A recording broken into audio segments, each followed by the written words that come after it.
नमस्कार। आज हम टॉपिक लेंगे Indian economy, Ramesh Singh book का। ये बुक बहुत इंपॉर्टेंट है यूपीएससी के कंसेप्ट से। अगर आप एसएससी की तैयारी कर रहे हैं, आप 11th-12th में हैं, आपने इकनॉमिक्स ली है, तो आप ये वीडियो देख सकते हैं। सबसे पहले इकनॉमिक्स की बात आती है। इकनॉमिक्स और इकनॉमी, इकनॉमिक्स और इकनॉमी में इतना ही फ़र्क है कि आप क्या चीज़ पढ़ रहे हो और क्या चीज़ अप्लाई कर रहे हैं। इकनॉमिक्स एक थ्योरी कंसेप्ट है और इकनॉमी उसका प्रैक्टिस है। तो इकनॉमिक्स बेसिकली है क्या?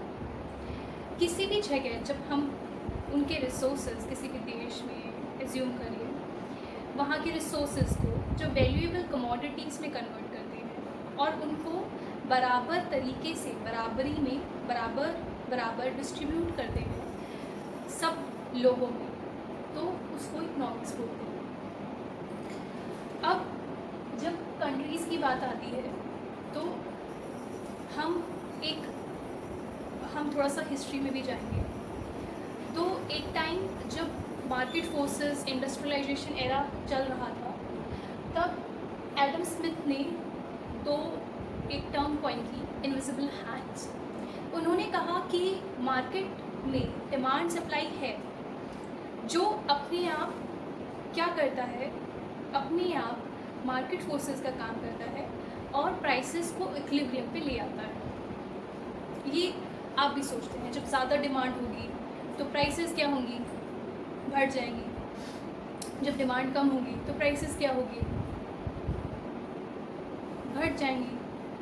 वैसे ही सप्लाई आता है, डिमांड सप्लाई। तो एडम स्मिथ की जब बात हो रही थी तब उन्होंने ये कहा कि प्राइसेस अपने आप मेंटेन हो जाती, किसी भी इकनॉमी में इक्विलिब्रियम में अपने आप आ जाती। कार्ल मार्क्स सोशलिस्ट एरा के थे। इनकी विचारधारा सोशलिज्म पर आधारित है। इन्होंने कहा कि अगर हम प्रॉफिट मेकिंग में ही लगे रहेंगे, अगर हम प्रॉफिट मेकिंग की साइड पे जाएंगे, तो क्या हम उन लोगों के लिए भला कर पाएंगे? ये तो उन्हीं लोगों को फ़ायदा देने की बात है जो अमीर हैं, जिनके पास रिसोर्सेज हैं, जिनके पास जो एक्सेस कर सकते हैं रिसोर्सेज को, जिनके पास पावर है। तो गरीब लोगों का और जिन लोगों के पास रिसोर्सेज की कमी है, जिनके पास रिसोर्सेज नहीं, उनका क्या होगा? तो कार्ल मार्क्स का कंसेप्ट था जो सोशलिज्म और कम्युनिज्म पे बेस था। उन्होंने कहा कि हम पब्लिक गुड्स में फोकस करना चाहते हैं, हम बराबर सब लोगों में डिस्ट्रीब्यूट करना चाहते हैं ताकि सब लोगों को बराबर का अधिकार मिले। यहाँ पे सोशलिज्म और कम्युनिज्म में बहुत ही इम्पॉर्टेंट अंतर है जो मैं आपको समझाती हूँ। सोशलिज्म की जब बात आती है तब सोशलिज्म कहता है कि मैं एज अ स्टेट, मैं एक कंट्री हूँ या एज अ स्टेट, मैं कुछ ओन नहीं करती, मैं अपने लिए कुछ नहीं रखती। सब मेरे जो देशवासी हैं, जो सिटीजन्स हैं, जो भी नागरिक हैं, उनमें सब में बराबर, उनका सबका बराबर का हक है। हर रिसोर्स में जो कंट्री में है उनमें सबका बराबर का हक है। ये सोशलिज्म और सोशलिस्ट कंट्रीज़ का कंसेप्ट है। ये जैसे यूएसएसआर हो गया। अब कम्युनिस्ट कंट्रीज़ की बात आती है।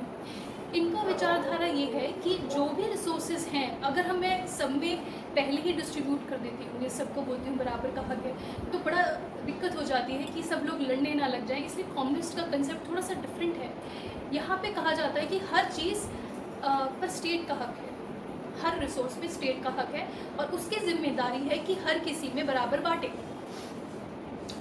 पर दोनों में एक चीज़ कॉमन है कि सब लोगों में बराबर बांटना। तो कम्युनिज्म और सोशलिस्ट में ये दो मेन अंतर है। फिर आता है जॉन मेयार्ड केन्स। इन्होंने कहा कि अगर ऐसा था कि इनविजिबल फोर्सेस, इनविजिबल हैंड्स, यानी कि मार्केट फोर्सेस अपने आप इक्विलिब्रियम एस्टैब्लिश कर लेती हैं, तो ऐसा क्यों हुआ कि ग्रेट डिप्रेशन आया 1929 में? वो आना नहीं चाहिए था। तो उन्होंने कहा गवर्नमेंट का स्ट्रॉन्ग इंटरवेंशन होना बहुत ज़रूरी है। अगर इन मार्केट फोर्सेस को सही टाइम पे सही तरीके से रेगुलेट किया नहीं गया तो ये आपकी इकनॉमी को डिप्रेशन की तरफ ही ले जाएगी। इसलिए अब ऑस्कर लांज आए। ऑस्कर लांज का भी ब्यूटीफुल कंसेप्ट उन्होंने दिया। उन्होंने कहा, इनका कंसेप्ट कार्ल मार्क्स के कंसेप्ट में थोड़ा सा बदलाव था। इन्होंने मार्केट सोशलिज्म की बात करी। इन्होंने कहा अगर हम सब लोग सब पब्लिक के लिए ही बनाएंगे तो प्रॉफिट कौन करेगा? तो इन्होंने मार्केट सोशलिज्म का कंसेप्ट दिया, जहाँ पे हम प्रॉफिट पे भी फोकस करते हैं थोड़ा सा। तो इसलिए इसका आपको उदाहरण देंगे, जब चाइना ने ट्रायल बेसिस पे इसको लिया था, अप्लाई किया था, तो चाइना में अंतर देखा गया। आज चाइना एक जायंट बहुत बड़ी इकनॉमी है, जो जैसा कि अब हम सब जानते हैं। तो हमने बात की कैपिटलिस्ट इकनॉमी की, जहाँ पे प्रॉफिट मेकिंग पे फोकस किया जाता है, इंडस्ट्रियलाइजेशन पे फोकस किया जाता है। सोशलिज्म कम्युनिज्म में बात कर चुके हैं, मिक्स्ड इकनॉमी की बात हम करते हैं। इंडिया जब आज़ाद हुआ था, उसी टाइम से इंडिया मिक्स्ड इकनॉमी है। कि हमने पहले से ही डिसाइड कर लिया था कि हम मिक्स्ड इकनॉमी बन के चलेंगे। फिर भी हमें थोड़ी सी असुविधा हुई, और 1991 में हमने IMF से लोन लिया, और जिसकी वजह से हमें काफ़ी संशोधन, काफ़ी चीज़ों में बदलाव लाना पड़ा, कुछ पॉलिसीज़ में इम्प्लीमेंटेशन लाना पड़ा, कुछ पॉलिसीज़ इम्प्लीमेंट करनी पड़ी हम उससे पहले क्लोज्ड इकनॉमी थे, बंद। जैसे कमरा बंद होता है ना, वहीं पे खाना बनाना, वहीं पे गार्डनिंग करके वहीं पे सब्जी उगाना, ऐसे था, ठीक है। और वहीं पे हर चीज़, हर ज़रूरत वहीं पूरी हो रही है। फिर अब क्या हुआ, फ्री मार्केट ऑपरेशंस होंगे तो क्या होगा, बाहर से सामान अंदर आएगा, अंदर से सामान बाहर जाएगा। जो सामान मेरे यहाँ पे इतना अच्छा नहीं बनता, वो सामान मैं बाहर से मंगा सकते हैं, और जो यहाँ पे अच्छा बनता है वो बाहर भेज सकते हैं। तो इससे इकनॉमी, जो हम प्राइस कॉस्ट कटिंग भी कर सकते हैं, बहुत फ़ायदे रहते हैं। टेक्नोलॉजीज़ आती हैं, एक्सचेंज ऑफ आइडियाज़ होता है, इकनॉमी खुलती है, नई आविष्कार, नई टेक्नोलॉजीज़ का कंज्यूमर्स को फ़ायदा मिलता है, ग्रोथ होती है। अब आते हैं गवर्नमेंट के रोल्स क्या रहते हैं। तो इकनॉमी में सबसे जो बड़ा रोल है गवर्नमेंट का, वो है रेगुलेशन। वो रेगुलेशन करना बहुत ज़रूरी है। अगर गवर्नमेंट रेगुलेशन करेगी तभी वो मॉनिटरिंग कर पाएगी, तभी वो उन चीज़ों को ध्यान में रख पाएगी कि कहीं कुछ ज़्यादा है, कहीं कुछ कम तो नहीं हो रहा। तो पॉलिसीज़ बनाना, उनको इम्प्लीमेंट करना, और सही पॉलिसीज़ बनाना भी बहुत ज़रूरी है। प्रोडक्शन ऑफ प्राइवेट गुड्स, कुछ प्राइवेट गुड्स गवर्नमेंट प्रोड्यूस करती है, producer and supplier of private goods. कुछ प्राइवेट गुड्स गवर्नमेंट प्रोड्यूस करती है, कुछ public goods, producer and supplier of public goods. Public goods basically community के लिए होता है। तो ये जो इम्पॉर्टेंट सेक्टर है, ये गवर्नमेंट ही कर सकती है, क्योंकि यहाँ पे प्रॉफिट मेकिंग नहीं होती।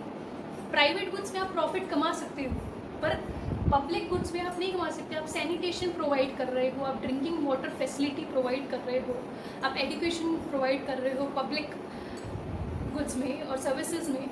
तो आप फ्री एजुकेशन प्रोवाइड कर रहे हो, तो आप उसमें आप प्रॉफिट्स आपको नहीं मिल पाएंगे। इनफैक्ट तो ये गवर्नमेंट ही कर सकती है, इसलिए गवर्नमेंट का रोल सबसे ज़्यादा इंपॉर्टेंट यहाँ पे रहता है। Producer and supplier of private goods, कुछ ऐसे इन्वेस्टमेंट्स होते हैं जो बहुत ही एक्सपेंसिव होते हैं, या जो कॉस्ट, जहाँ पे ज़्यादा कॉस्ट लगती है।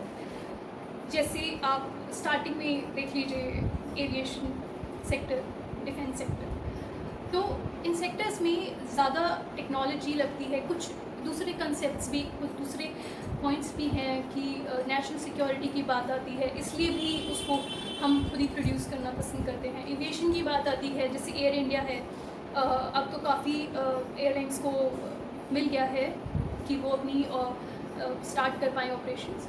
बट उससे पहले एयर इंडिया का मेजर चंक रहता था एयरलाइन ऑपरेशंस में।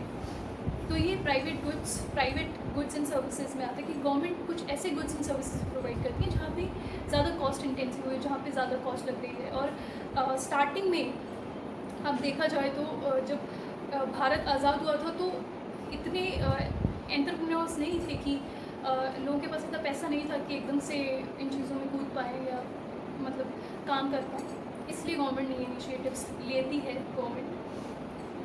तो नेक्स्ट वीडियो में हम बात करेंगे जीडीपी की, जीएनपी की, डेप्रिसिएशन की, national income, per capita income, इन कंसेप्ट्स की बात करेंगे। ये कंसेप्ट्स बहुत छोटे हैं, समझने में थोड़े से मैथमेटिकल टर्म्स हैं, थोड़ी सी याद रखने वाली चीज़ें हैं जो समझ जाएंगे आप।